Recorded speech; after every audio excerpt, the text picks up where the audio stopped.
You think you can spot a manipulator. You've read the articles, watched the videos, scrolled through the signs. You believe you're aware. But here's the truth that will make your blood run cold. The best manipulators don't look like villains. They look like mentors, friends, lovers. They wear the face of reason while they dismantle your reality brick by brick. And the most dangerous part, you're defending them while they do it. Right now, as you're watching this, someone in your life might be playing a game you don't even know exists. The question isn't whether you'll encounter manipulation. The question is whether you'll recognize it before it rewires who you are. Because by the time most people realize they've been manipulated, the damage is already carved into their identity. But what if I told you that the very nature of manipulation contains within it the seeds of its own destruction? That every tactic a manipulator uses can be turned into a weapon against them. Stay with me, because what I'm about to share isn't theory pulled from psychology textbooks. This is the dark architecture of human influence, dissected and reversed. Let me start with something that will disturb you. The reason most anti-manipulation advice fails is because it treats manipulation like it's obvious. It isn't. Real manipulation doesn't announce itself. It doesn't walk into the room with sinister music playing. It arrives wrapped in concern, dressed as opportunity, speaking the language of your own desires. The manipulator's greatest trick isn't lying to you. It's getting you to lie to yourself. They don't change your mind. They create conditions where you change it for them, and then you defend the change as if it were your own idea. This is why traditional advice like trust your gut or watch for red flags crumbles under real pressure. Your gut has been colonized. The red flags have been painted green. So we need to go deeper into territory that most people are afraid to explore because it requires you to think like the very thing you're trying to defeat. The first genius move, the one that separates amateurs from masters, is this: become boring to them. Not boring in the way you think, not uninteresting. Boring in a very specific, calculated way. Manipulators are hunters, and hunters need prey that reacts. They need your emotional volatility. They feed on your need to explain yourself, to be understood, to be validated. Every time you over-explain, you're handing them data. Every time you seek their approval, you're showing them exactly which buttons control you. So here's what you do. You give them nothing. When they probe for your insecurities, you respond with the emotional equivalent of a brick wall. Not defensiveness. That's reactive and still useful to them. Not coldness, that's still an emotion they can work with. You become genuinely, profoundly uninteresting on an emotional level. You agree without agreeing. Maybe you're right. I'll think about that. Interesting perspective. These phrases are manipulator kryptonite because they offer no leverage. There's nothing to push against, nothing to twist. The manipulator is looking for the shape of your wounds so they can press their fingers into them. When you refuse to show the wounds, when you present a surface so smooth, there's nothing to grip, they move on. Not because you've defeated them, but because you've made yourself unprofitable. And profit, whether emotional or material, is what they're always calculating. But There's something more sinister we need to address. Something hiding just beneath the surface of that first move. You see, becoming emotionally unavailable to a manipulator sounds simple, but it requires you to do something most people can't stomach. It requires you to let go of being liked by them. This is where most people fail. Not because they don't know manipulation when they see it, but because even when they do, they still want the manipulator's approval. There's a phenomenon in psychology where victims become attached to their abusers, but it goes deeper than Stockholm Syndrome. The attachment forms because the manipulator has convinced you that your value is determined by their assessment. They've become the judge, and you've become desperate to win the trial. Breaking this requires a philosophical shift that borders on the brutal. You must accept that some people's opinion of you is worthless. Not just wrong, but fundamentally without value. Like counterfeit currency. When you truly internalize this, when you feel it in your bones, the manipulator loses their primary weapon. Because if you don't need their validation, they can't withhold it as punishment. If you don't fear their judgment, they can't threaten you with it. This is the Stoic principle Epictetus taught 2,000 years ago. The only thing you control is your own mind. Everything external is indifferent. The manipulator trades entirely in externals. Strip away your attachment to those externals, and you're fighting a guerrilla war they're not equipped for. The second genius move builds on the first mirror. Their tactics.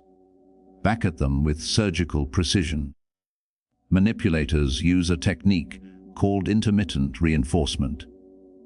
They give you affection and approval unpredictably, which creates an addictive cycle in your brain identical to gambling. You never know when the reward is coming, so you keep pulling the lever. But here's the reversal. You can use intermittent reinforcement on them. Be unpredictably unavailable. Don't return every text immediately. Sometimes be warm, sometimes be distant, with no pattern they can decode. This isn't game, playing in the shallow sense. This is tactical unpredictability. Manipulators are control addicts. They need to predict your behavior to maintain their power. When you become genuinely unpredictable, not in a dramatic or emotional way, but in a calm, strategic way, you flip the script. Now, they're the ones trying to figure you out. They're the ones anxious about where they stand. And here's the beautiful part: manipulators can't handle being manipulated. Their entire identity is built on being the smartest person in the room. When they encounter someone who seems to be operating on a level they don't understand, it creates cognitive dissonance. They'll either escalate, which exposes them more clearly, or they'll withdraw, which solves your problem. Either way, you win. This is Sun Tzu's wisdom from the art of war. Appear weak when you are strong. Appear strong when you are weak. The manipulator thinks they're reading you, but you're feeding them false data. You're running a counterintelligence operation, and they don't even know they're the target. But let me tell you something darker that most people won't say out loud. To truly outsmart a manipulator, you need to be willing to let them think they're winning.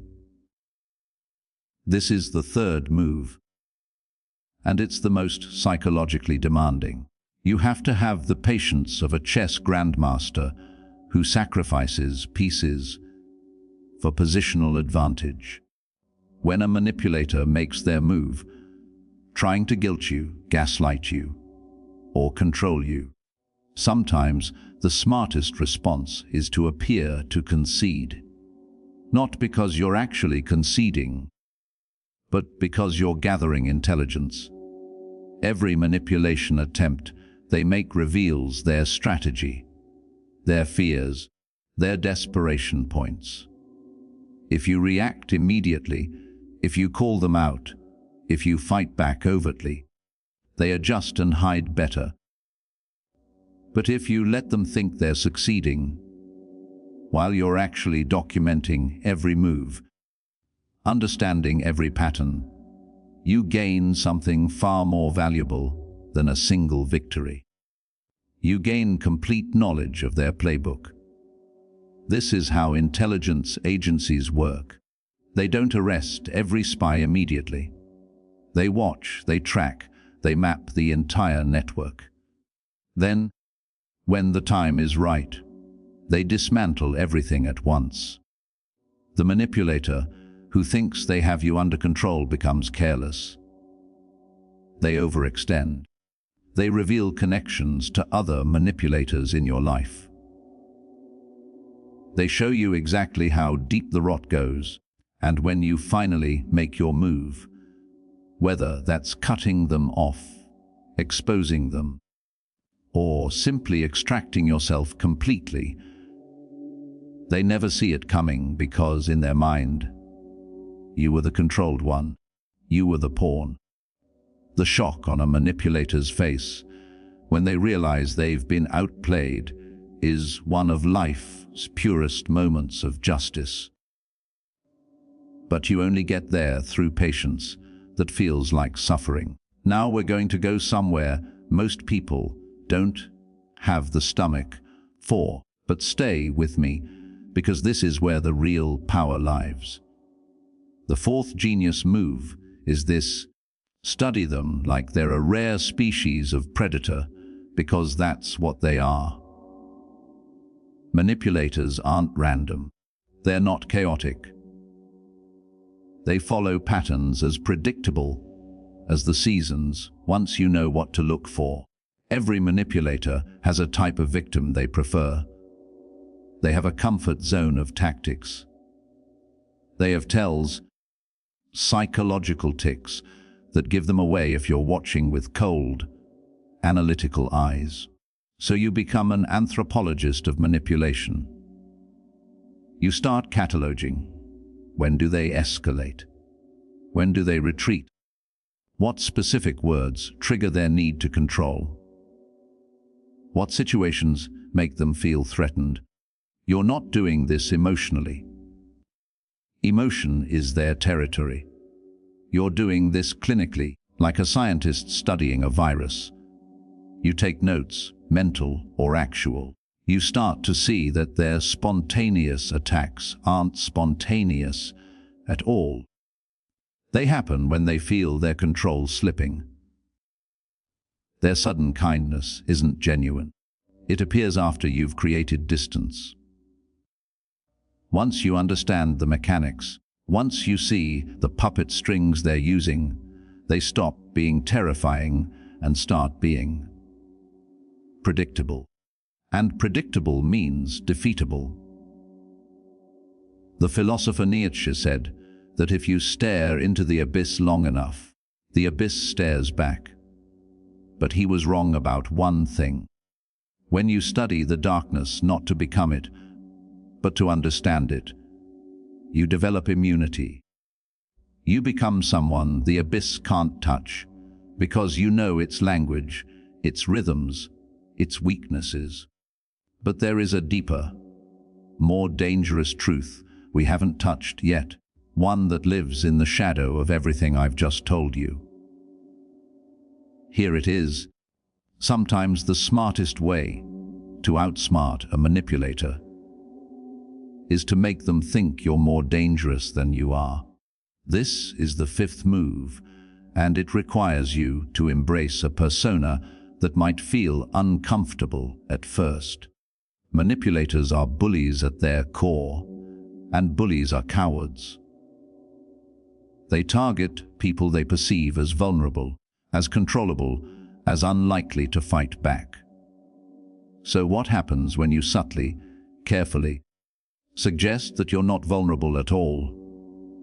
What happens when you drop hints that you see exactly what they're doing? That you've seen it before, that you've dealt with far worse than them. You don't do this overtly. You don't announce it. That would be reactive and weak. You do it through implications, through calm, knowing smiles at the wrong moments, through phrases like, "I've been through this before," or "I know how this ends," delivered with absolute certainty. Through a demeanor that suggests you're 3 moves ahead. The manipulator's entire strategy depends on you being unaware, on you being naive, on you believing their performance. When you signal, even subtly, that you're watching the performance and you're unimpressed, it creates panic in them. They don't know what you know. They don't know what you're capable of. And in that uncertainty, their power crumbles. This is Machiavelli's lesson. It's better to be feared than loved. Not through violence or aggression, but through the suggestion of capability, of knowledge, of experience that makes you a bad target.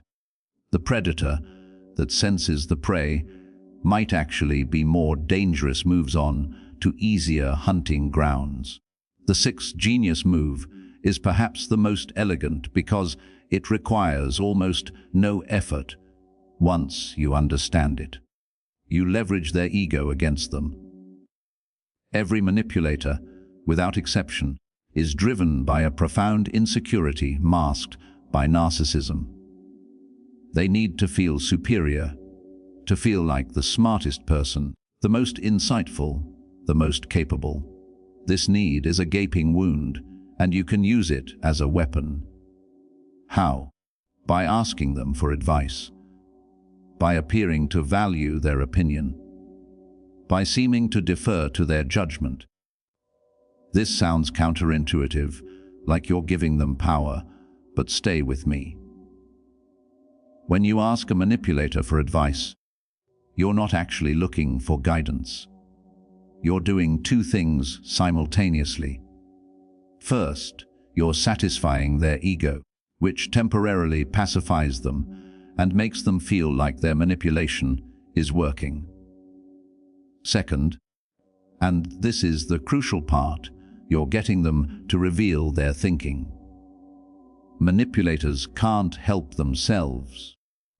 When they believe they have influence over you, they start explaining their worldview, their strategies, their beliefs about how people and situations work. They're essentially giving you their instruction manual.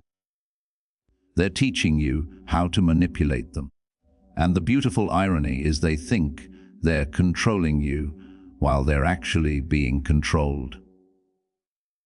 You nod. You appear thoughtful.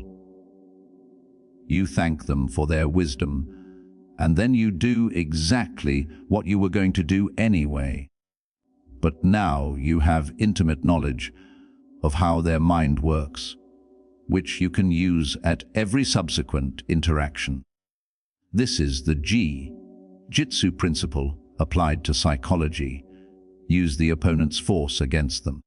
Their ego is their greatest strength and their fatal weakness. All you have to do is make them feel smart, and they'll voluntarily hand you the keys to defeating them. Now we arrive at the 7th and final move, the one that requires the most strength because it goes against every social instinct you have.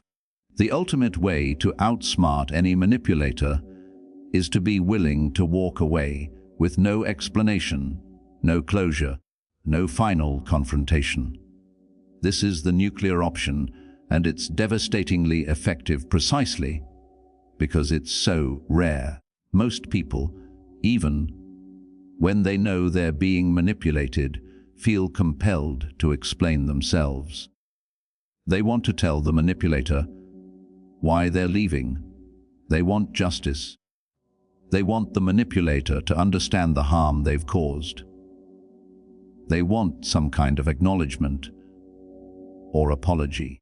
This need for closure is the final chain the manipulator has on you, and they know it. They count on it. The dramatic final confrontation where you lay out all their sins.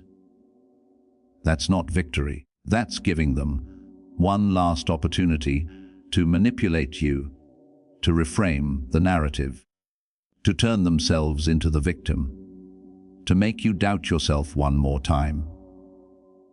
But when you simply disappear, when you cut contact with no warning, no explanation, no opportunity for them to respond, you do something to a manipulator that destroys them more than any confrontation ever could. You make them irrelevant. You demonstrate, through action, more powerful than words, that they don't even deserve the energy of an explanation. This haunts manipulators. They'll reach out, they'll create drama, they'll try every tactic to get a response, because your silence is the one thing they can't manipulate. Silence is absence, and you can't control what isn't there. The ghost move, the vanishing act, is the ultimate power play because it leaves the manipulator alone with the one opponent they can never defeat, themselves. Their guilt, their fear, their confusion, all turned inward with no target to redirect it toward. This is the Stoics' final lesson. The best revenge is to be unlike the one who caused the harm. You don't fight them on their level.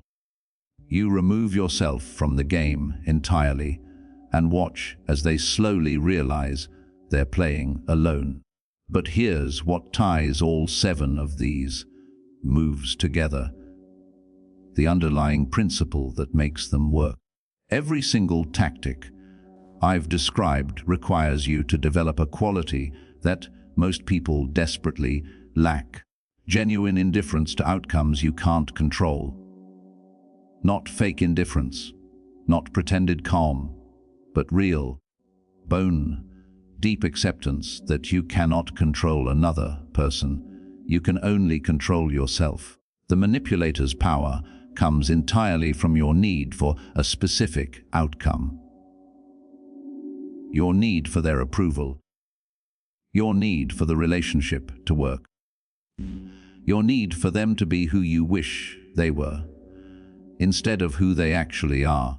Your need for justice or acknowledgement or change. Every one of those needs is a handle they can grab. But when you release those needs, when you achieve what the Buddhists call non-attachment, you become untouchable. This doesn't mean you don't care about anything. It means you care about truth more than comfort. You care about your integrity more than their opinion. You care about your peace more than temporary harmony. This is the philosophical core that makes all the tactical moves possible. Without it, you're just using techniques mechanically, and manipulators will sense the weakness underneath. With it, you become someone they instinctively avoid, because on some level they recognize you're not in the game they're playing. You're playing a different game entirely, one where their moves don't matter. So let me bring this full circle, because there's one final truth we need to confront. The reason you need to know these 7 genius ways to outsmart a manipulator isn't just to protect yourself from external threats. It's because the most dangerous manipulator you'll ever face is often yourself. The lies you tell yourself about why you're staying in harmful situations, the ways you manipulate your own perception to avoid uncomfortable truths, the control games you play with your own emotions and desires. Everything I've taught you about defending against external manipulators applies equally to the internal ones. You have to become boring to your own excuses. You have to use intermittent reinforcement on your own bad habits, being unpredictable with yourself, so you can't fall into comfortable patterns of self-destruction. You have to be willing to let yourself think you're winning when you're actually setting yourself up for change. You have to study your own patterns with the cold eye of a scientist. You have to make yourself believe you're more capable than you think you are. You have to leverage your own ego to get yourself to do hard things. And ultimately, you have to be willing to walk away from the person you used to be with no explanation, no closure, no looking back. That's the real manipulation, the one happening behind your own eyes every day, where you convince yourself that tomorrow you'll change, that this time will be different, that you're not capable of more. The manipulators around you can only control you because you've already learned to control yourself in the same ways. Break the internal chains, and the external ones fall away like paper. You think you can spot a manipulator now, and you're right. But more importantly, you can spot yourself being complicit in your own manipulation. The game doesn't end when you defeat them. The game ends when you stop being someone who can be played. And that transformation, that's what they'll never see coming.